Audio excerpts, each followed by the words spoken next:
કરી રહ્યા છે સીધા પહોંચે આરોપીઓ ત્યાંના ઓફિસના કર્મચારીઓ હતા અને એક જે મયુર દરજી હતો એ એમનો એક એજન્ટ હતો. તો આ એજન્ટની ધરપકડ ઓફિશિયલ કરવામાં આવી છે અને નામદાર કોર્ટ દ્વારા એમને 30/11/2024 સુધીના રિમાન્ડ પોલીસ કસ્ટડી રિમાન્ડ આપવામાં આવેલા છે. વધુ તપાસ હાથ ધરતા તપાસ દરમિયાન બીઝેડ ગ્રુપના માલિકની અલગ અલગ મોંઘી અને કિંમતી ગાડીઓ વોલ્વો, મર્સિડીઝ, પોર્શે, ફોર્ચ્યુનર અને હેરિયર જેવી મોંઘી ગાડીઓ પણ સીઆઈડી ક્રાઇમ દ્વારા કબજે કરવામાં આવી છે. એ પણ ધ્યાને આવ્યું છે કે આ જે ગાડીઓ છે એ રોકાણકારોના પૈસાથી વસાવેલી છે અને એ ગાડીઓ મુદ્દામાલ તરીકે સીઆઈડી ક્રાઇમ દ્વારા જપ્ત કરવામાં આવી છે.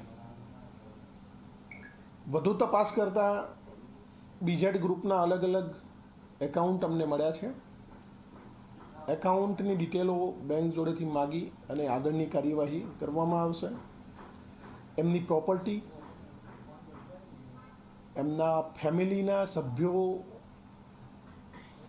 દ્વારા વસાવવામાં આવેલી પ્રોપર્ટી પણ ધ્યાને લઈ અને આગળની કાર્યવાહી કરવામાં આવશે.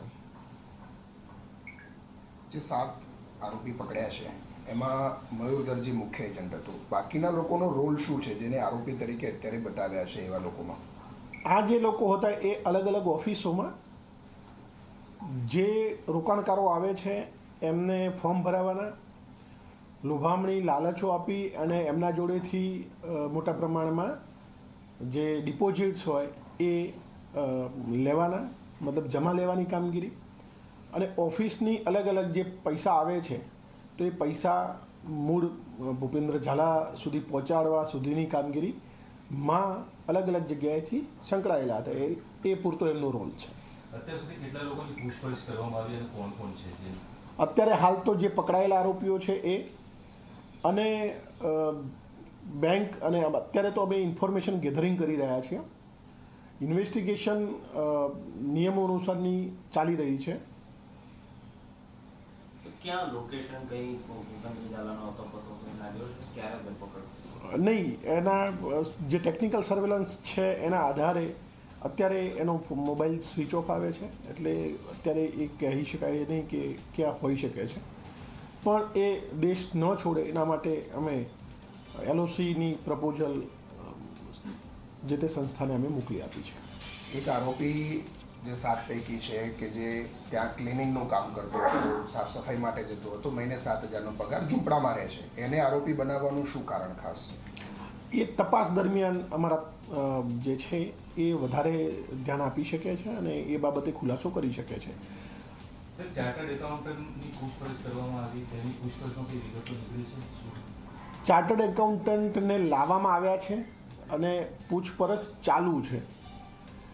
એમના જોડેથી બેંકની વિગતો મળી છે. બેંકના અલગ અલગ જે બેંકની માહિતી મેળવ્યા પછી એ બેંકમાંથી કેવા પ્રકારના ટ્રાન્ઝેક્શન થયા છે એ માહિતી આગળના દિવસોમાં વધારે પ્રકાશ ફેંકી છે. અત્યારે હાલ તો એક જ સીએ છે,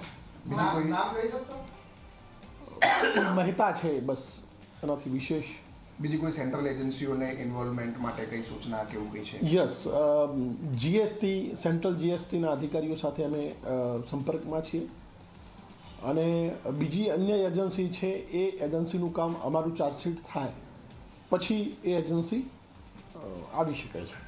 સર, સામાન્ય રીતે જોઈએ તો એજન્ટોને મોટી ગાડી આપવાની એક આમાં સિસ્ટમ જોવા મળી છે કે જે વધારે રૂપિયા લાવે એ લોકોને આપવાની.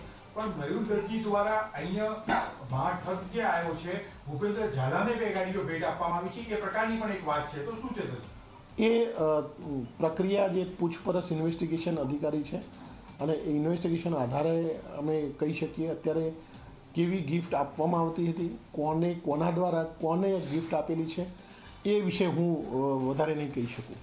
એક ગ્રોમોર આખું એજ્યુકેશન ઇન્સ્ટિટ્યૂટ છે, એ પણ ભૂપેન્દ્ર ઝાલાએ પરચેસ કરેલી છે. એની સામે કોઈ કાર્યવાહી થશે? કારણ કે ત્યાં હજારો છોકરાઓ અત્યારે અભ્યાસ કરી રહ્યા છે અને એમનો અભ્યાસ પણ ચાલુ છે. વિદ્યાર્થીઓને ચિંતા છે કે અમારા અભ્યાસનું શું થશે. ગ્રો મોર બાબતે ત્યાર સુધી કોઈ ઇન્વેસ્ટિગેશન નથી કરવામાં આવ્યું. ગ્રોમોર કેવી રીતે ખરીદવામાં આવ્યું છે, કેવી રીતે ત્યાં ભાગીદારી છે કે પોતાની જ છે કે અન્ય કોઈની છે, કેવી રીતે પાર્ટનરશિપમાં હતી કે પોતાની સ્વતંત્ર હતી, એ બાબતે હજુ કંઈ ખ્યાલ નથી. બીઝેડ ગ્રુપ અને ભૂપેન્દ્ર ઝાલાની કેટલી સંપત્તિ છે, ક્યાં ક્યાં છે અને શું કાર્યવાહી કરવામાં આવી શકે છે આ સંપત્તિ? ગુજરાતમાં તમામ જગ્યાએ અમારી ઓફિસમાંથી એક લેટર સબ રજિસ્ટ્રારને જશે અને જે પણ સ્થાયી મતલબ ઇમૂવેબલ પ્રોપર્ટી છે એ કોઈ વ્યક્તિને અન્ય વ્યક્તિને ન વેચાણ કરે એ બાબતે અમે તમામને જાણકારી આપી દીધી છે. તમામ બીજી જે એજન્સી છે બેંક સિવાયની, CDSL, NSDL કે જ્યાં શેર માર્કેટ અને પાન કાર્ડના આધારે અને આધાર કાર્ડને આધારે જે પણ ઇન્ફોર્મેશન અમને મળશે એના આધારે કાર્યવાહી કરવામાં આવશે. હજુ સુધી નથી આવ્યા, પણ એ ધીરે ધીરે આવશે. નહીં, હજુ તો બેંક એકાઉન્ટની ડિટેલ અમારી જોડે આવે, બેંક જોડેથી માહિતી માગીશું અને એમાંથી અમને ખબર પડશે કે એમાં કોણ ઇન્વેસ્ટ કરતા હતા, રોકાણ કરતા કોણ હતા, અને એમનું અમે સામેથી જરૂર જણાશે તો સામેથી અમે કોન્ટેક્ટ કરી અને નિવેદન ફિલ્મ ઇન્ડસ્ટ્રી સાથે સંકળાયેલી વ્યક્તિઓ કે ક્રિકેટ સાથે સંકળાયેલી વ્યક્તિઓ રોકાણ કર્યું એવી કઈ વિગતો સામે આવી? અત્યારે હાલ સુધી નથી મળી મને માહિતી. આનું ઓછા સમયમાં આખું જે ગ્રુપ એનું મોટું થયું, એમાં કોઈ લોકલ પોલીસનું ઇન્વોલ્વમેન્ટ કે એવું કંઈ સામે આવે છે અત્યાર સુધી? કારણ કે એના કેટલાક વિડીયો પણ એવા છે કે એની સાથે પાયલોટિંગ કાર અને એસ્કોર્ટવાળી કાર હોય ને એવી લઈને જતા હોય ને વચ્ચે ગાડીમાં જતો હોય, એ પ્રકારના વિડીયો પણ એને સોશિયલ મીડિયા પર મૂકેલા છે. સોશિયલ મીડિયા મેં જોયું નથી એટલે બાબતે હું કંઈ નહીં કહી શકું, પણ લોકલ પોલીસ ઇન્વોલ્વ છે કે કેમ, કે પોલીસ અધિકારી કે કર્મચારીઓ રોકાણ કરે છે કે કેમ, એ અમારે બેંક ડિટેલ આવ્યા પછી બેંક ડિટેલના આધારે અમે કહી શકીશું. અત્યારે કહેવું એ આગોતરું હશે. 1000 કરોડ રૂપિયાનો પ્રથમ દિવસે આપણે 2-3 દિવસની તપાસ થઈ છે. આ આંકડો વધ્યો છે, ઘટ્યો છે, શું તમારી તપાસમાં શું લાગે? બે એકાઉન્ટની ડિટેલ અમને જે તે દિવસે જ મળી ગઈ હતી, તો એમાં 175 કરોડ રૂપિયાની હતી જ. અને અત્યારે હવે માહિતી જેમ જેમ બેંક એકાઉન્ટની વિગતો અમને મળી રહી છે એમ અમે માગીશું, અને બેંક એકાઉન્ટની વિગત આવે પછી 100% આમાં આંકડો વધશે. સોશિયલ મીડિયાની ના પાડી, પણ એક સોશિયલ મીડિયામાં એક સ્થાનિક ધારાસભ્ય દ્વારા પણ એક વિડીયો આવ્યો છે ને એમાં ક્યાંક ને ક્યાંક એકના ડબલ અને ડબલના 4 ગણા થાય છે એ પ્રકારની એમની માહિતી છે, એ પ્રકારની પણ વાત કરતા એવો છે. તો એ તપાસમાં ક્યાંક ને ક્યાંક કોઈ મદદરૂપ એમાં તમે લેશો? જરૂર પડશે તો અમે સામેથી કોન્ટેક્ટ કરી અને તપાસમાં મદદરૂપ થશે તેવી તમામ બાબતોનો ઇન્વેસ્ટિગેશનમાં તપાસમાં અમે એનો સમાવેશ કરીશું. સર, કોઈ પોલિટિકલ ઇન્વોલ્વમેન્ટ, કોઈ રાજકીય નેતાનું પીઠબળ? અત્યાર સુધી અમારી જોડે એવી કોઈ જ ડિટેલ નથી કે અમે એમ કહી શકીએ કે આમનું ઇન્વોલ્વમેન્ટ છે. અત્યારે અમારી જોડે જે માહિતી છે એ ડેટા સ્વરૂપે છે, તો એ બાબતે કહેવું થોડું વહેલું હશે. Thank you.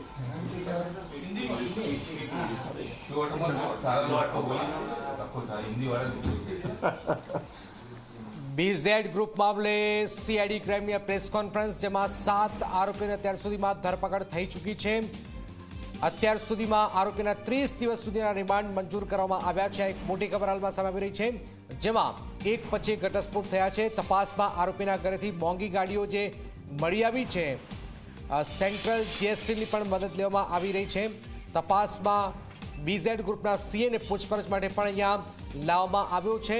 એક પછી ઘટસ્ફોટ થઈ રહ્યા છે. CAની હાલમાં પૂછપરછ પણ કરવામાં આવી રહી છે. રોકાણકાર લોભાણી લાલચો અપાતી હતી. CAની પૂછપરછ બાદ નાણાકીય બાબતો અંગે પણ ખ્યાલ આવશે, કારણ કે આંકડો ખૂબ જ મોટો છે. તો એક પછી એક ઘટસ્ફોટ સામે આવી રહ્યા છે. ગાદીનો વિવાદ